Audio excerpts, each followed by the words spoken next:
Now to helping Howard. Howard Brown has devoted his life to supporting families whose lives have been shattered by crime. But now the bloke with a very big heart needs help himself, and his mates have answered the call. 5 people united in grief. In, out. Drawn together by tragedy. Survivors, thanks to the support of each other and a very special man. It's an honour to be with you in your company to strengthen me. That's... Yeah, and I certainly feel that way. This is a story about kindness. Nothing more, nothing less. Do this. He epitomises kindness. He's one of the kindest people you'll ever meet because he never asks for anything. He just gives and gives and gives. He's been a godsend. His knowledge of the law, of the legal process, letting victims know when they knew what to expect. These people have come together today to lend a hand, a word of support for the man who's been there for them through the worst moments in their lives. It's one of the things that has actually really taken me aback. After studying law, Howard Brown lost his best mate to homicide more than 30 years ago. I just knew the trauma I went through seeing my mate die and looking at his parents when Andrew was buried and seeing the grief of his brothers and sisters and knowing what the legal process was going to be. I just couldn't stand there. Of methadone and 5 other drugs when Brodie was hit, killing her unborn child Zoe. Since then, he's been at the victim's side, often speaking on their behalf. The maximum penalty that can be imposed should be imposed. I've always just thought of me helping those people and guiding them through the pathway of a really convoluted and really difficult legal process. These faces will no doubt be familiar to you. Ralph Kelly, Ken Marslew, Mark and Faye Leveson. He offered to help us and we gratefully accepted that. His victim's focus is so clear-cut. He's one of the best victims advocates I think we have in the country. And then he stuck to us like glue. All have lost sons to murder and suicide. Maybe justice might be done. Why was Matt killed? Where was he killed? How was he killed? Where are his remains now? These things we want answers to. Ralph and I shouldn't be here today, and Thomas should be alive. Howard has been there for all these families and hundreds more as they confront the legal system after their loved ones have been killed. He was a godsend and we couldn't have done it without him. We really couldn't have. Howard has helped all of us in some way, either directly or indirectly. Morning! Welcome to the... Today, they've come together to give back, to support the man who has been their rock. Never ever once considered what those people felt towards me. A few months ago, Howard Brown suffered a shocking injury. I was at my local Woolworths. I sustained this massive pain in the back of my leg. I thought I'd been stabbed. It was a ruptured popliteal aneurysm behind his knee. A balloon in the veins and the arteries, and it just let go. Howard was rushed to hospital. Doctors had to amputate. I knew I was in big trouble. When I was told about his leg being amputated, it sent me into shockwaves, literally shockwaves. I was distraught, anxious, sad. Life is not fair, but for a bloke like him, I was in tears when I heard about it.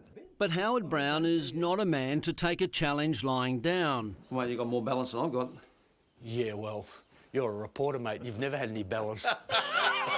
Even in the face of despair, he's not short of a one-liner.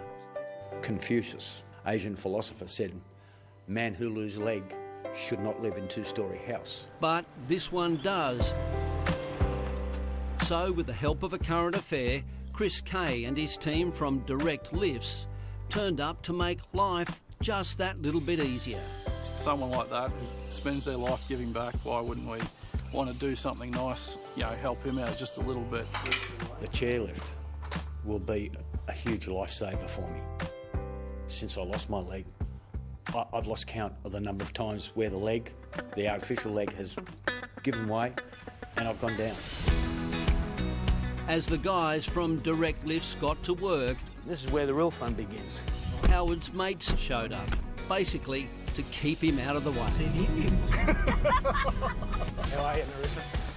With no time to waste, it was off for some physiotherapy. Just tap it, feet upright. Do little steps for me. Westmead Hospital's Narissa Grebbett has taught Howard how to walk again. He's going really well, really persistent with his therapy. He tries really hard, he works really hard, and he does all his exercises at home, so we can't ask for more than that. It can be a struggle, but it's a battle Howard Brown is up for. No pain, no gain, no. Making it all the tougher because he's 66 years old, he's too old to qualify for an electronic prosthesis. But as far as the government is concerned, it doesn't matter how fit and how healthy and how productive you are in the community. They just look and say, well, mate, you're over 65, lots of luck. I've got some WD-40 in the car, Howard. Need more than that, mate. Howard is now in an unusual position where he's being forced to accept help rather than give help. There's trouble. G'day, mate, how are you? After the workout, a welcome drink, a bite to eat, and lots of catching up. Because they're talking to him in court. Before it was time to part ways. Arriving home, we find the guys from Direct Lifts have been hard at work.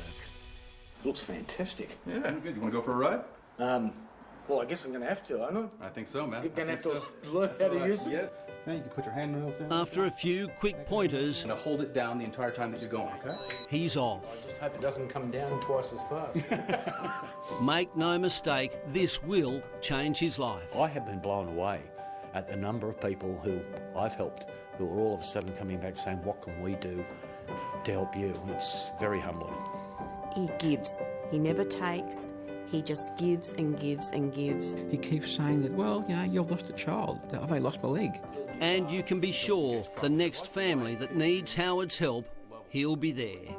Yes, there's going to have to be some changes, but geez, there better be very small ones because I'm not going to let this interfere with what I have to do. You can't change what's happened, but you can change the way you think about it. And just because something terrible happens, that shouldn't be the defining part of your life. I think the world needs more Howards that really do. He's one in a million. He's a god amongst men. He's just one of those human beings which is remarkable. Losing a leg sort of pales into insignificance when you consider the loss of the people around me and the people who I've supported. The years of trauma and grief have taken their toll, but Howard Brown finds solace in time alone. And I don't do it very well, but it's one of the things that keeps me sane as I sit down, I pull out my guitar, and I just play. And if you try a little kindness, It is, after all, about being kind. of narrow-minded people on the narrow-minded street. And Howard Brown is certainly that. We salute you. And of course, that story was filmed before COVID restrictions were introduced.